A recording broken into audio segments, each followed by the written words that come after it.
Good afternoon, everybody. So I don't have a formal presentation. I'm just going to speak a little off the cuff, and then hopefully you guys will have questions. I assume some of you do. 30 minutes? 30 minutes. Okay. So let me get a sense of the room. You don't first. have to take 30 minutes. That's right. We have I mean, plenty you to don't go. have 30. I'm just saying. I'm not going to take 30 minutes. They're going to take 30 minutes. So how many of you are tenure track faculty? Okay, many of you are instructors or other forms. Right. So sort of want to get a sense. I know we have one department chair, Dennis, one librarian, Claire, right? Anybody else in any other role? I don't perceive you guys. Oh, okay. So, you get hired, obviously, at a particular rank. We separate essentially into tenure track versus sort of other positions, other faculty lines, other professional lines, and so on. Interesting thing, though, is that nobody gets more than a one-year contract. And actually, technically, in Kansas, you don't even get a contract. You get an appointment letter. Right? So even if you're tenured, you're only getting a one-year appointment. We've sort of made a promise, if you're tenured, that we'll pretty much keep renewing that for a long time. But even that's not absolutely guaranteed. People have to go through post-tenure review. If they don't meet their basic requirements, then you can actually end tenure later on. Well, that rarely happens. In terms of expectations, the first thing I would tell you is that it's not the absolute expectations that matter the most. You can start out bad. These don't, but you technically can start out bad. And what most reviewers are looking for is a line that says that you're constantly improving. Okay? I would rather have somebody, let's say we pretend we have a 5-point Likert scale. Okay? I would rather have somebody start at a 2 and progress gradually up and be at a 4 or 4.5 when they're done, than to have somebody start at a 3.5 and show me a flat line. Because that says that they're not interested in growing and improving their skills and being better at what they do. Right? So it's very important to keep that in the back of your mind always. It's growth in who you are that is more important than the absolute. We look for a pattern. Obviously, we have a traditional set of teaching, research, and service. Teaching includes advising for most times. Just gets lumped into that part. For traditional faculty, we sort of think of it as a 60% teaching, advising workload, 20% scholarship, and 20% service. That's primarily the tenure track. If you're non-tenure, you're not doing the research part, and it's more like maybe 75, 15, 10 or something. There's some different variations on that workload. That workload, in all honesty, those numbers haven't meant an awful lot in the past. They were just sort of a general guidance on what you're expected to do. What's actually probably more important than the number of credit hours of instruction that you're assigned in terms of its impact. But in the future, I'm hoping to change things a little bit and say, we go to some sort of point scale for annual evaluations where, 60, if you have a 60, 20, 20, then 60% of your points will come out of teaching and advising, 20% will come out of research, 20% out of service. So that's sort of where we're probably going to head. So those numbers will mean more in the future than they honestly have in the past. It's strange for me to be standing up here because it just seems like yesterday when I was sitting in the audience listening to this same sort of talk from the provost at another institution. Time flies by very, very quickly. Obviously, we are a teaching-centric institution. We're a regional comprehensive.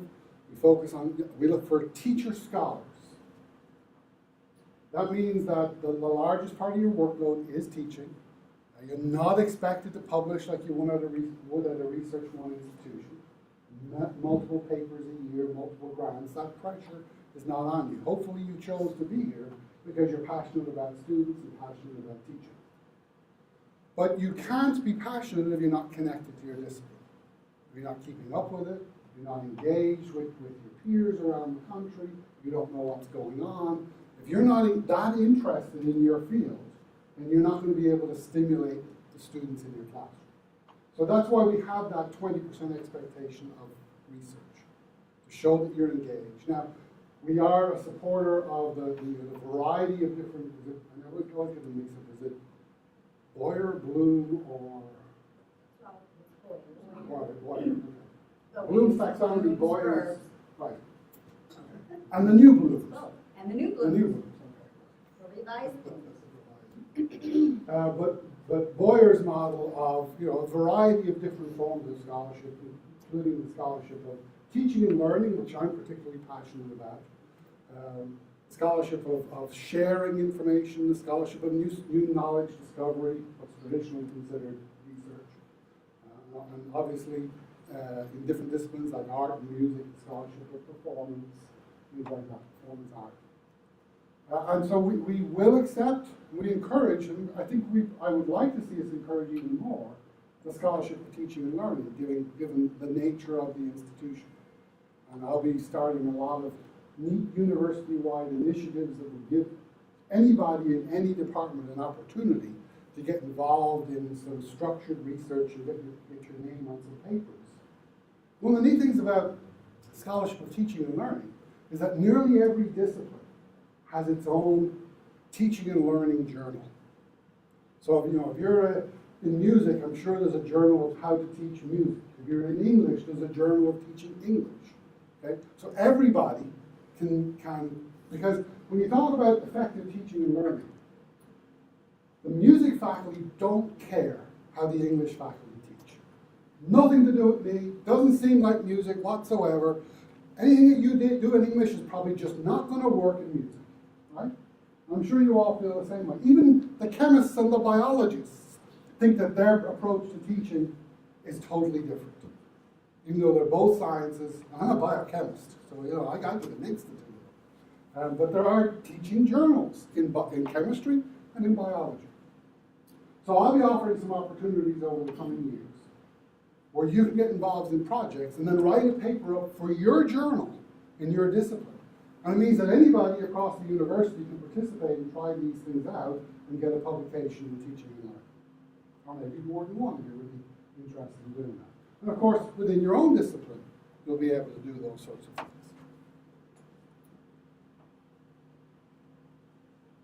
In terms of teaching, part of the reason why Lorie has such a long title, the faculty affairs part, is something that we haven't paid a lot of attention to in the past. And a big part of that faculty affairs is faculty development. How do we help you grow in all aspects of what you're supposed to do as a faculty? How do you become a better teacher? How do you become a better researcher? How do you get grants? How do you become more effective in committee work and service? So how do we do that? Well, for example, when is it you're going to have a workshop on using Robert's Rules? How'd that go? Okay. So Robert's Rules, how to run a meeting effectively. And that's what Robert's Rules is all about, is how to make sure that when you have a meeting with people, you stick to the point, get work done, communicate it effectively to others, follow a process so that you're not having this conversation that meanders around for 30 minutes on all sorts of different things. You've never been in a meeting like that, right? And never gets anywhere, and then you walk out of the room and say, what a waste of time. Okay? None of us have ever been in a meeting like that. So that's considered faculty development. We just had that, we'll do that, those sorts of things more. You will meet with your department chair. Now that should happen sometime in the next couple of months, probably November, maybe early December, to do an annual statement of responsibility. Now, one of the other things that I would like to see change over the next year or so is that those annual statements of responsibility, that contract, oral contract, that expectation between your chair and you, outlining what that chair thinks is a good use of your time for the coming year, is probably the best guidance you'll get in terms of your work towards tenure, promotion, and so on. If you meet those expectations regularly, you will progress towards promotion.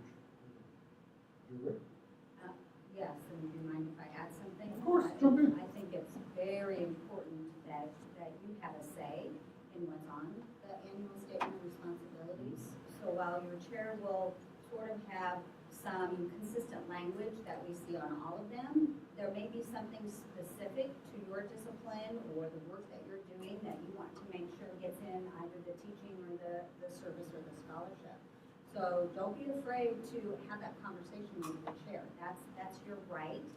That's part of how we make sure you're able to grow and move forward in your particular teaching position.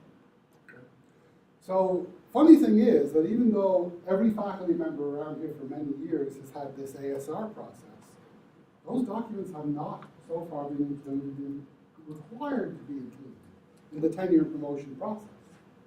Well, they're in the notebook. And they're voluntarily included by the faculty, but they're not required to be there. I think that that's a shame. That's the document that actually helps you record, because you're going to sit down and meet with your chair and talk about the one last year as well as talk about the one coming up.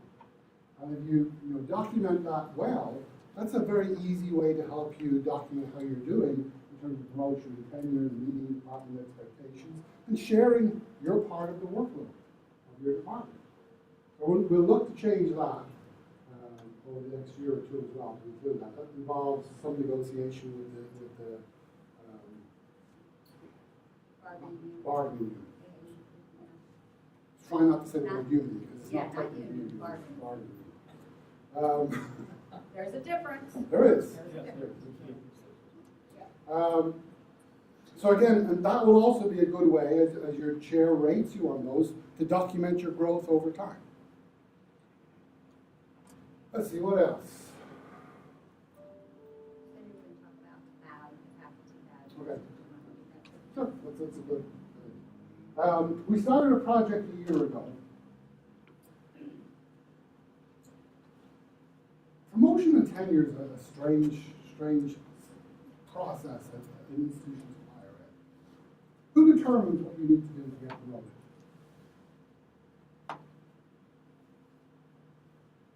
Is it me? You can answer. Your peers. Right. Who determines whether you get tenured? The faculties, etc.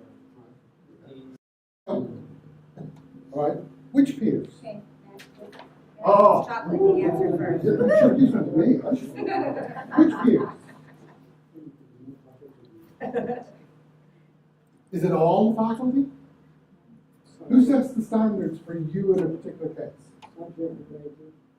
So the people in your department, essentially. So every department has a set of standards that says, here's what we would expect of biologists, or a music faculty member, or a sociologist to do. Because obviously, what we would expect of a biologist is very different than a sociologist. And a biologist would never be able to figure out what to tell a sociologist to do, to be effective as a faculty member. So those standards are set by the individual departments. And I'm sure they're very interesting meetings where they all get together and they all very easily agree on, we should do this, this, and this, and it's a 5-minute meeting and they're all out of there. And I have a bridge to sell. You really think I'm telling the truth on that. It's, many of these processes are months and months of wrangling and discussion and argument over one word here and there and so on. And unfortunately, what it does result in is a wide variety in the expectations of the standards. There are some departments where it's quite easy to get promoted and tenured because the standards are quite loose and the bar, in all honesty, is set fairly low. And there are some departments where you have to really work hard, consistently hard to make tenure and promotion. I personally feel that's not fair. And actually, it's up to me, while the departments set those standards, the provost gets to approve them. Okay? When the provost doesn't approve them, they don't go into effect. And what I'd like to see is a little bit more evenness in that process across the university. It shouldn't be really easy to get it in one department and really hard to get it in another. It should be about the same. Now, the nature of the work should change from department to department. But the amount of work, the time you have to put in, it's only fair that that be about the same for all departments. So I'll be putting together a group of your peers to review those standards across the university. These will probably all be tenured faculty and so on, and they'll take a look at them and they'll give advice back to the departments, and hopefully, so some departments may come up and some come down, but their job will be trying to make it as fair as possible. Typically, how many years it takes to become tenure? Typically, 6. 6. There are cases where faculty who perhaps worked at another institution and are coming for Hayes as a follow-on position, second or third position, can get a couple of years. It's limited by Kansas Board of Regents rules. They can get up to 2 years of credit. So you can come in and say, okay, you have 4 years to go. The other interesting thing is that you can actually go up to tenure early. You can decide, very few people do it earlier than 1 year, but the most common thing people who do it is they go up in the 5th year. Well, you'll want to have been very, very productive. Essentially, you got to do 5 years of work. 6 years of work in 5 years to be able to do that. And there are faculty who are that productive, who've done that, and have gotten tenure early. But, work with your chairs, take your chair's advice on that. They're your biggest advocates. The other thing is that the Senate and perhaps the Faculty Development Committee, the Senate has been thinking about a mentoring process. Finding you people outside of your own department. Because, one of the things about mentoring is that you have to be confident enough to expose your weaknesses. Say, look, I'm not doing well in this area. And most people, legitimately so, don't want to do that to somebody who might be on their committee at some point in the future. And that's most likely someone in your department. So they're working on setting up a mentoring process where you can be paired up with somebody in a similar field but in a different department who can help mentor you through those first 5 or 6 years. So give you advice, be a person you can go to, and not be worried that they'll be on your committee in the future. You can hopefully get some sound advice from. The other thing we're doing is, so you guys set the standards. And what's funny also about this process is that there's rarely a sort of a university-wide conversation about what the expectations should be of faculty. Okay? We all say teaching, research, and service. Okay?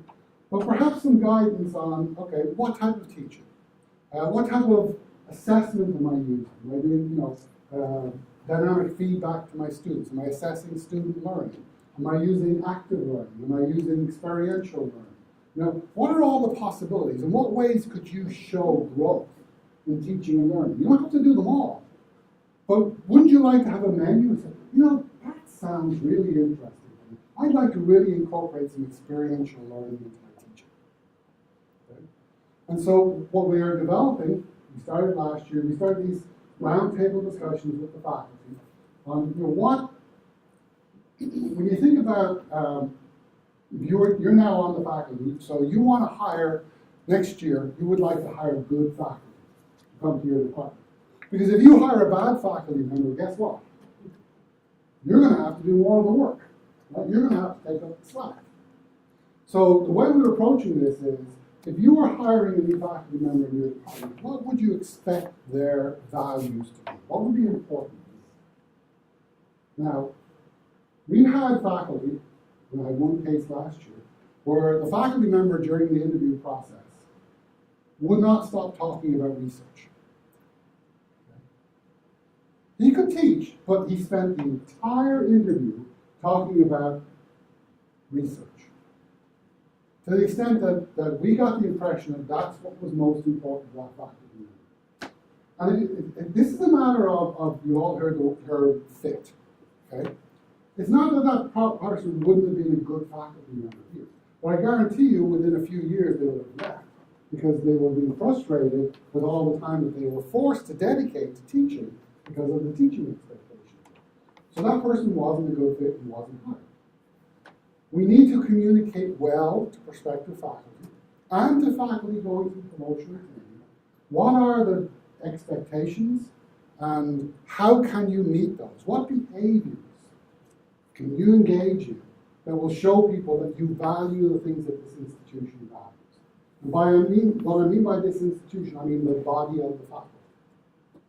Now, it's not very often that the faculty are actually asked that explicitly.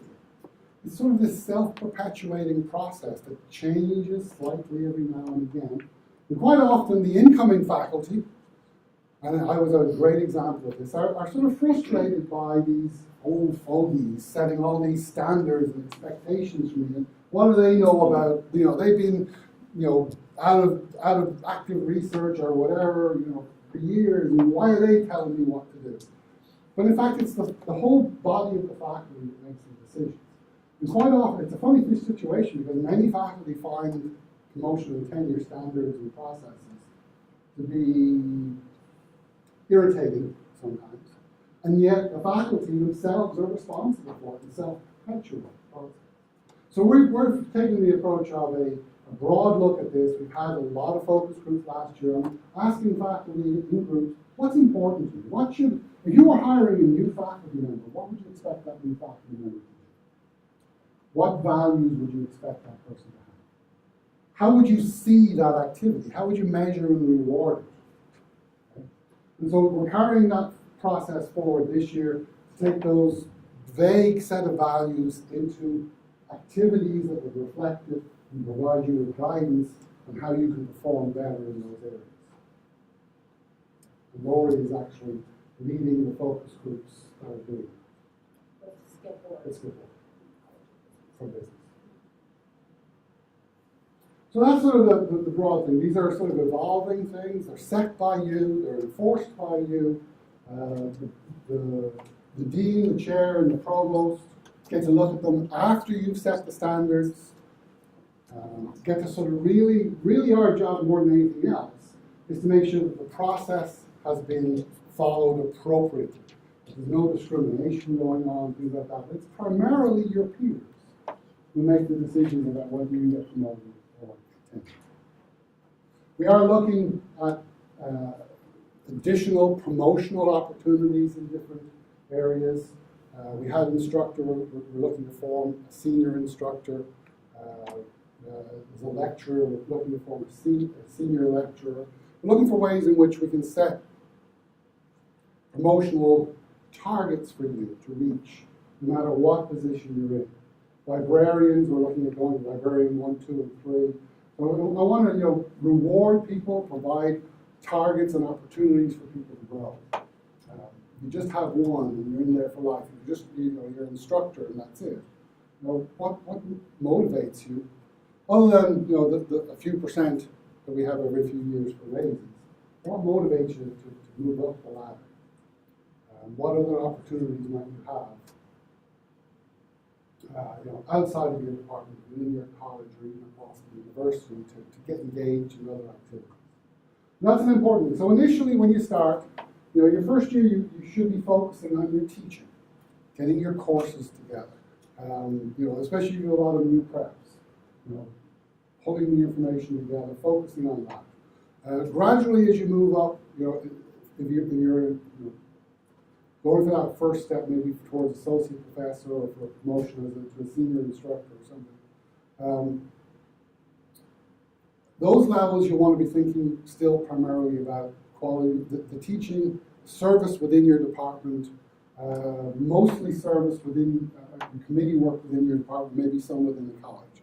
When you start getting to associate professor, then you start broadening a lot more in terms of college-wide committees. When you're a full professor, you should be thinking about chairing committees all the time, rather than just participating in them. So there's sort of a natural progression. But don't start out by staying stuck in your own department. Get involved in at least one committee that's either college or university-wide, so you can network with your colleagues, get to make friends, meet other people, see what a university is all about. I know the evaluation is primarily in your department, but you don't want to broaden that from there. Okay, I've talked long enough. Probably too long. Questions? Huh? You mentioned briefly about merit. What's the change? So we're going to wait for 6 years before we get a raise? Oh, God, no. Associate Merit professor, increase. how does that step from? That's not explained. Right. We have a sort of a confusing issue in the faculty the memorandum of understanding right now, where the annual evaluation is called the merit evaluation. And really, everybody should get evaluated irrespective of whether there's money available. You should be getting feedback on your performance. Now, if there's a pool of money available to give raises, then that's the merit step. You convert the evaluation into something that produces a raise. But irrespective of whether there's money available, you should be being evaluated, you should be being given feedback on how you do it. Okay? And right now, those two processes are intertwined in the MOA. I'm looking to clarify and separate that though, so that it's a little more obvious. There are years when there is no merit money available. Obviously, with the state cuts that are coming down, the likelihood of that, it's not zero, but it's less than it has been in past years. I'd like to see your annual evaluations in the years where there wasn't money, sort of average across the years. So that when money is available, it affects you. It's not just that 1 year's performance, it's the years since the last merit money was available. Now, if we don't give merit this year, it'll be one of the few years that we have it. Fort Hayes has been very good multiple years. Correct? I wasn't here, but generally, merit money has been available. There have been a few years where we have merit, but typically it's every year. And I think more Fill out your consistently forms than for our merit. other cable or sister institutions. Yeah, we certainly have had many more raises, more other time one-time kind of stipends, offsetting insurance costs, and those things we've had for sure. So, Matt, did I answer your question? Well, you said that there's a process for that. And is there any interim steps between an assistant professor and tenure? Is it going to change my title or get me more gold stars? I'm not sure. Me, Yes. Epaulets on my So- shoulders. I would be reluctant to do too much, especially if you're going for tenure.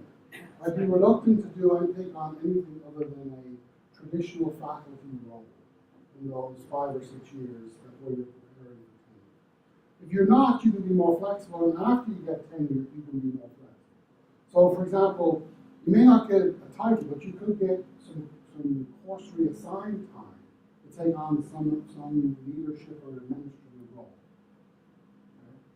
And there are many. For example, Shayla Mills, she happens to be a department chair, but she also is getting course release time as the director of general education. I'd be looking to appoint people. Liberal education. I'm sorry. Oh, my goodness. Oh, God, I'm not the one who keeps saying that. Liberal education, of which a Don't tell subset is Shayla. general ed. So there are roles like that where you don't have to be a department chair, you don't have to be a dean, but you can still take leadership roles. And I'm looking to expand those opportunities as much as I can. The other thing, in all honesty, is we'll be looking at some point in the future putting limits on how long chairs can serve. There are chairs that have been chairs here for 20 years. And that's not a healthy thing for a department because you want the other faculty in the department to have a chance to take some leadership roles, like chair, grow, perhaps become, they want to become, if they're foolish, you want to become a dean or a provost or something someday. They need opportunities to show your ability to do those sorts of things. Or an executive director, blah, blah, blah, blah, blah, blah. So, but even if that's the case, and the chair has been around a long time, there are ways to go around that and do other things, take on other roles. For example, the assistant and associate provosts don't all necessarily have to be chairs. So you can get to leadership positions without necessarily having to go chair, dean. State, I work at the state. I remember a few years back that I had this numbers from the state. I think it was 8 journal publications. 12, 14, 93 conference. That was for associate professor. And then they had that for myself, which was, I wonder if these numbers are kind of each department's guidelines, they will tell you how many and what types of publications that they would expect for tenure and for the different promotional levels. And also, it's kind of good for the department, of course, for the school, to kind of show that there is evidence of public. And then there are schools like the School of Business,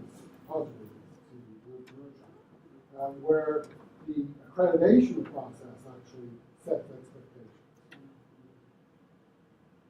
So, Generally, yeah, it's that's not. the department criteria that sort of outlines that information, but that's where Dr. Glynn was referring to. Some of the department criteria is really very loose in general, and other departments have this criteria that you must publish, present this, you have to be on so many service, and so on and so forth. So but that's what kind of drives the question that you were asking. And you as faculty members have an opportunity to provide input into department criteria. Some departments are currently looking at revising their criteria. Others maybe just did, so there may be fewer opportunities, but certainly something that you would want to ask your chair about. And get involved in. In between, I was just wondering if there is something that, is teaching methodologies and, as you mentioned, helping people to become better in whatever they do. If it's department-based, or is it university? Those tend to be university-wide. But I don't know that in technology, that if there was something that the department wanted specific training on, that then technologies would be willing to support a workshop or something like that. I mean, Or your there's own something colleagues. You Yeah. know, each of our departments have faculty who are doing things in particular areas exceptionally well. We ask them to actually share how they're doing it, or visit their classroom, watch them doing it, or even assist in doing it. And to add on to that, like Lorie was sharing, we actually do reach out to faculty. So if there's something particular that you're interested in, we try to find those, those presenters that are your peers. And those of you that have the opportunity to participate in Professional Development Day, a lot of those presenters were your peers. So we do reach out and have faculty come together to put on some presentations. So don't ever hesitate to email Lorie, Andrew, myself, and we'll build the workshop. We'll build an opportunity for you to gather that information. I'm not sure if Dina mentioned this at the beginning, I may have been talking something, but if you have to go to leave for class, we've had people who've had to leave, just feel free to get up and head out, it's fine. The same I'll take thing- your name down, don't worry about it. Yeah. We're gonna take home your, little stars off your shoulder there. Or same thing, if you have class until 12:30 or 12:45 or whatever, you can still come in late, it's fine, we understand, everybody's busy, so don't hesitate to do whatever it is you need to do, we just appreciate you coming. Other questions for Dr. Glynn? It's just burning while we have the provost Clear as here. mud, right? Dina, do you want to put that? Sure, absolutely. All right. Thank Well, you. Pleasure speaking with you all. Have any questions in the future, send me an email.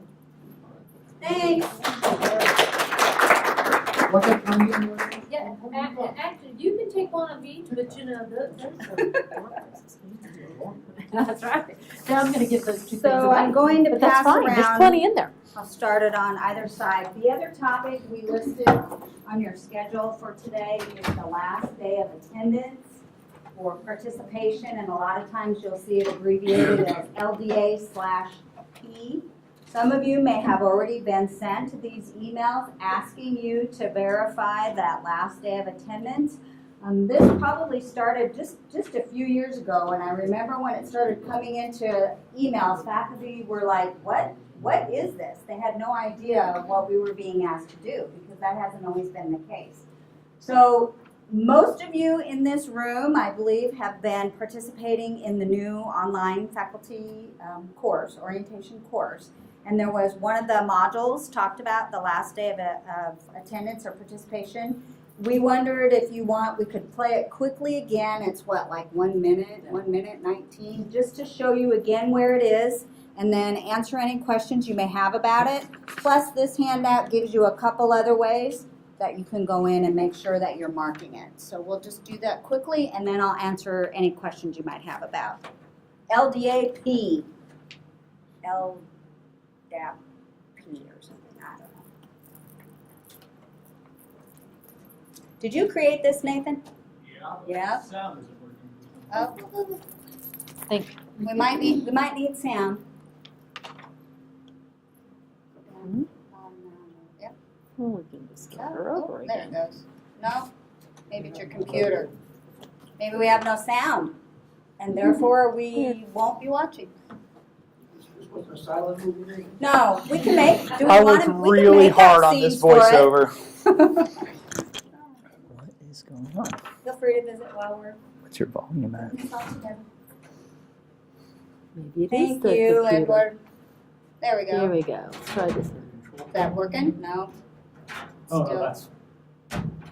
No, it's not. Presentations in there. We maybe needed speakers. Okay, anyway, on this sheet, there's two ways that you can get in and report the last day of attendance. So let's do a quick little check. Why do we even It's need to 100%. do last day of attendance? Why are faculty being asked to do this? Members either from watching the video or from emails that have come through.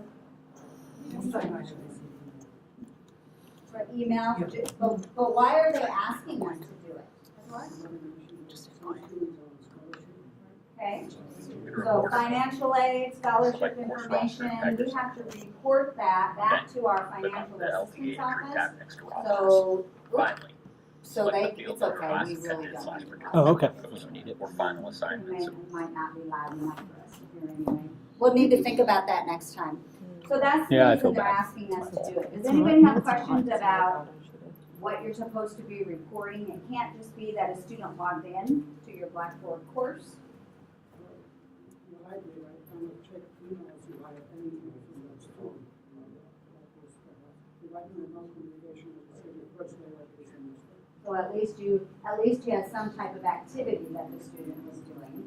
Okay, anybody else? Have you wondered, how do I do it? Yes. On the, Right, Mallory? it is found Okay. on the, for the online courses. So as long as they log in and posted something to the discussion board, that's Yep. good enough. Yep.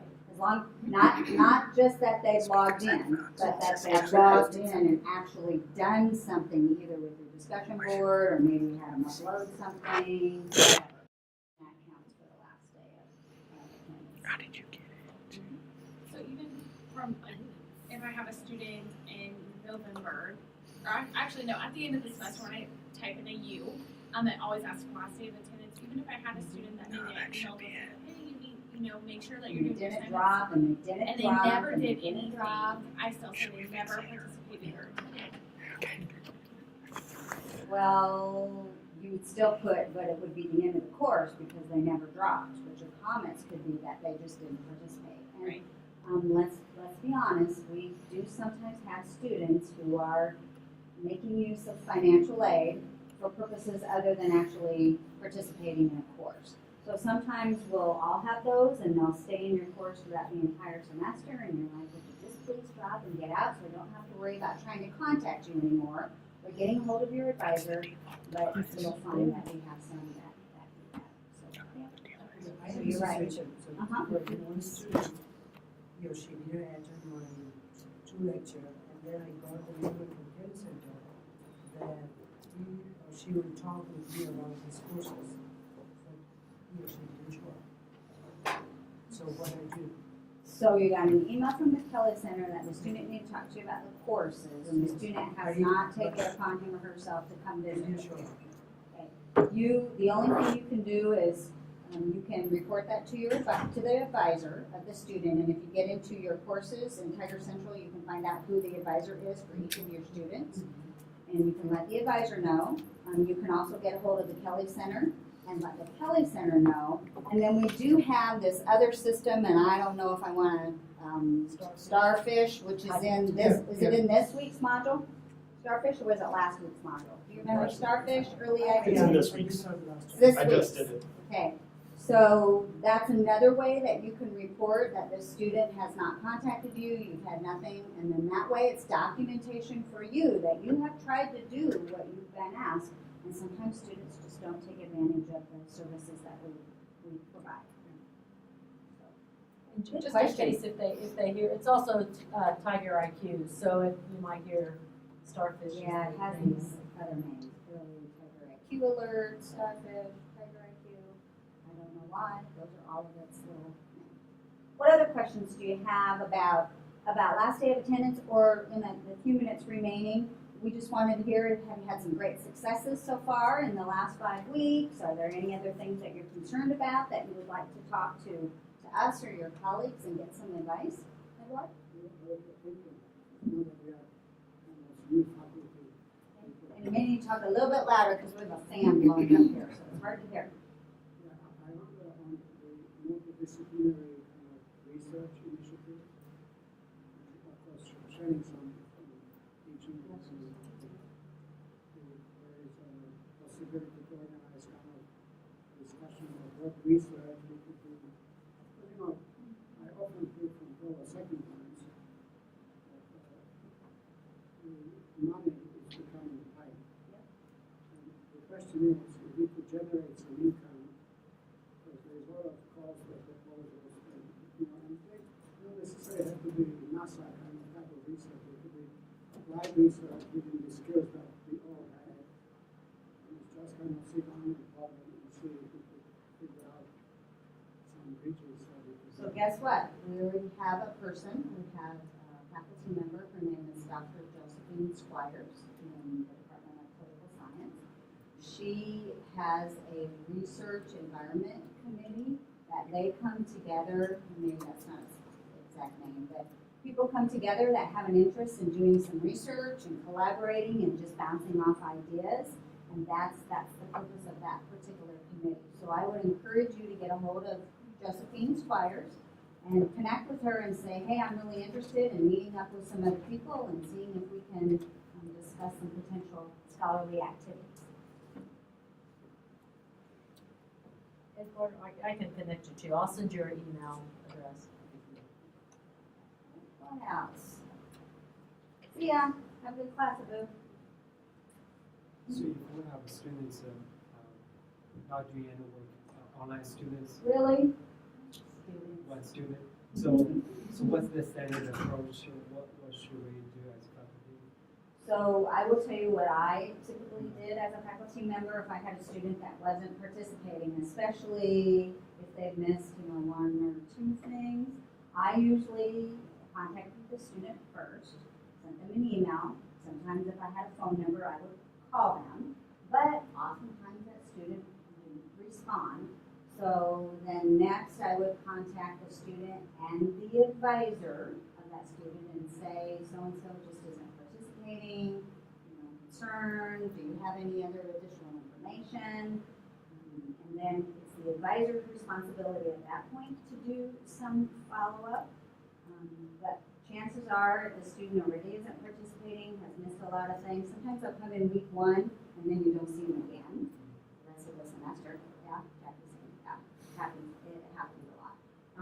And again, it's about making sure you've tried and you have documentation that you've tried, and that's about all you can do. The Kelly Center has certain services where they can support the student, but if you don't know what the issue is, sometimes it's a money thing. Sometimes it's personal, but if you don't have any communication with them, you don't really know how to follow up even with the Kelly Center.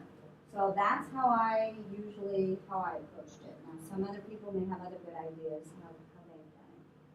Anything else? That's kind of the normal pathway. Sometimes you'll have a student, just beware as we get closer to the end of the semester, who might say, oh, I was sick for 3 months. They're just now getting a hold of you, and can I make up all the work?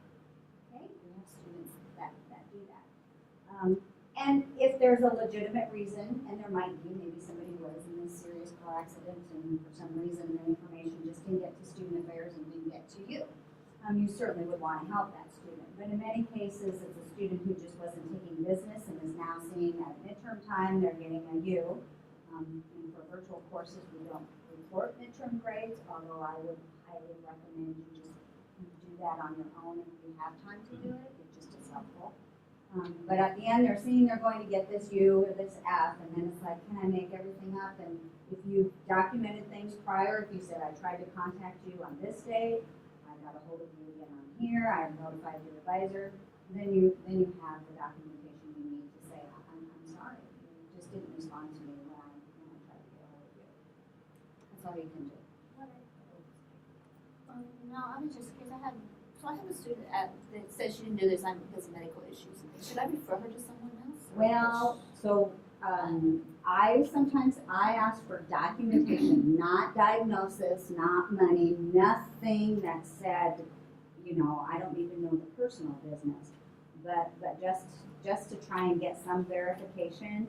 And usually, if it was a student that really had a particular issue, I would get that. If it was a student just using that as an excuse, I didn't get it. And that took care of, thank you for coming, that took care of the issue.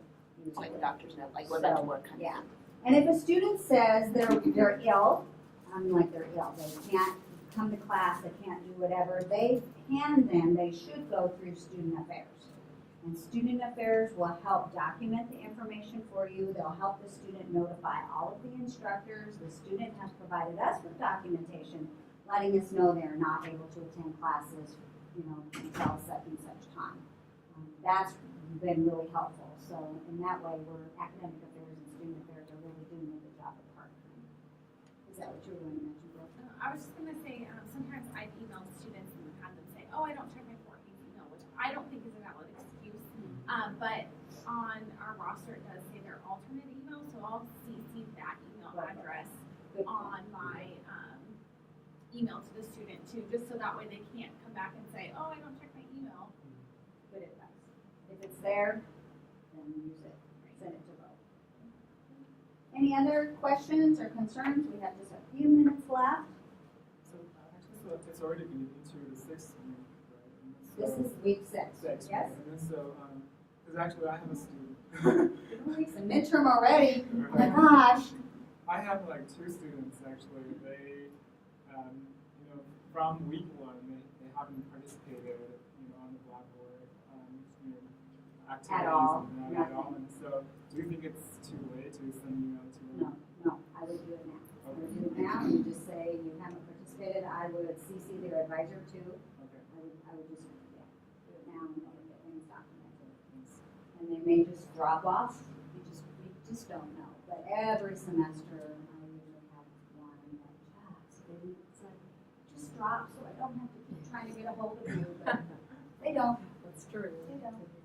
Okay, great questions. And this is what we were hoping our sessions would be, that we would have enough time that you could come back to us and ask us information, if you have problems, if you whatever. We just want it to be a little bit more informal than a formal kind of days like we had at the beginning of the year. That's what we're hoping. So thanks for coming, and I know Hold Gina on, has I got a a few couple- things. Don't couple leave minutes. yet. First of She has all, a few things. Give me 2 numbers between 1 and 8.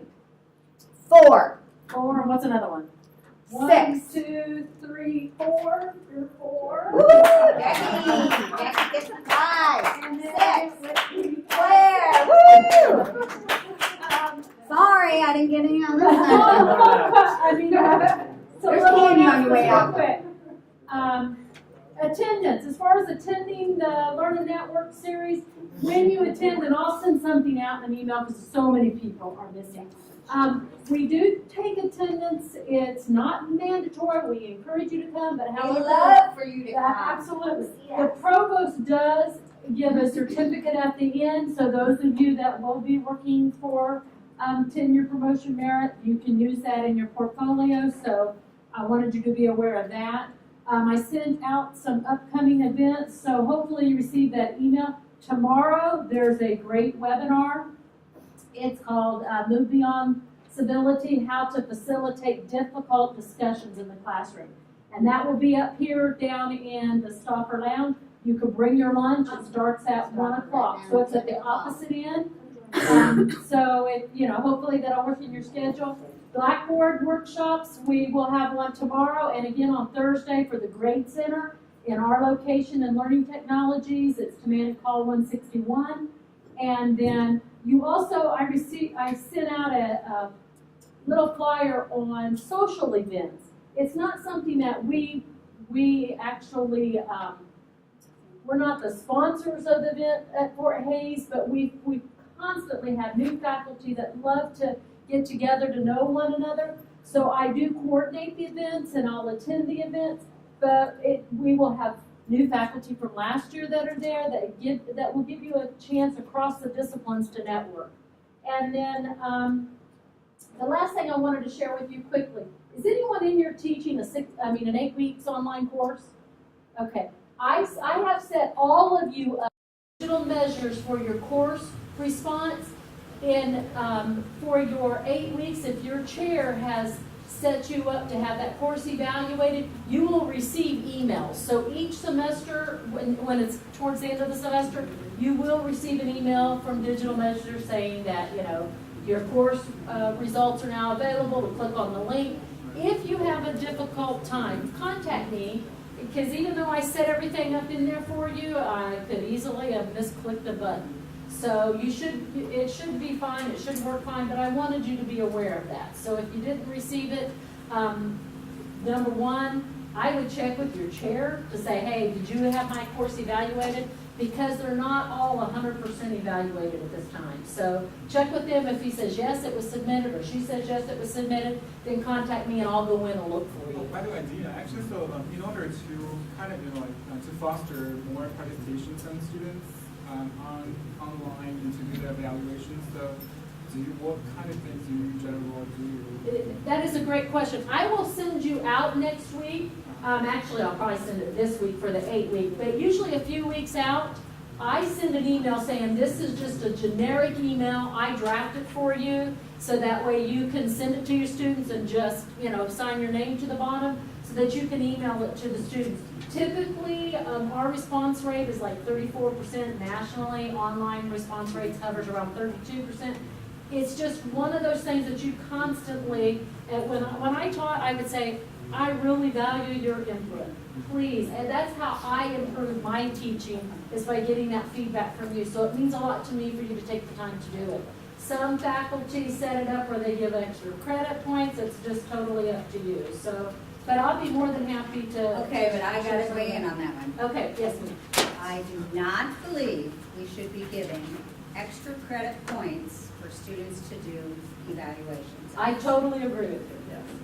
Best practice says that's a no, no, no, no, no. So I know we have some colleagues who do that. We may have colleagues who encourage you to do it in your department, but it's not a good practice. It is not a good practice, but no, and I do totally agree with you, but we do have some that do that. The other thing that I want you to be aware of, because there again, it does go back to research, we send out the course evaluations before the week of final. So I do have some faculty saying, well, why do you do them so early? Well, research also shows that your students, especially on a 16-week period, they know how well you are doing by week 12 or 14. So it's not, a whole lot's not going to change. And they won't do it afterwards. They won't do it during finals, and then once they're gone, they're gone. They're not going to come back after the class is over. And, and also for your defense, though, if your final was a little more difficult and they felt that it wasn't, then you might have done an excellent job the whole semester, and they might come back. Ding you. So anyway, well, yeah, they'll ding you on that. So any questions about that, please don't hesitate. I'll be more than happy to even walk you through it. You will have, you have a video, I think you already saw that, about walking through Tiger Central, but don't hesitate to call. Okay? Have a great week.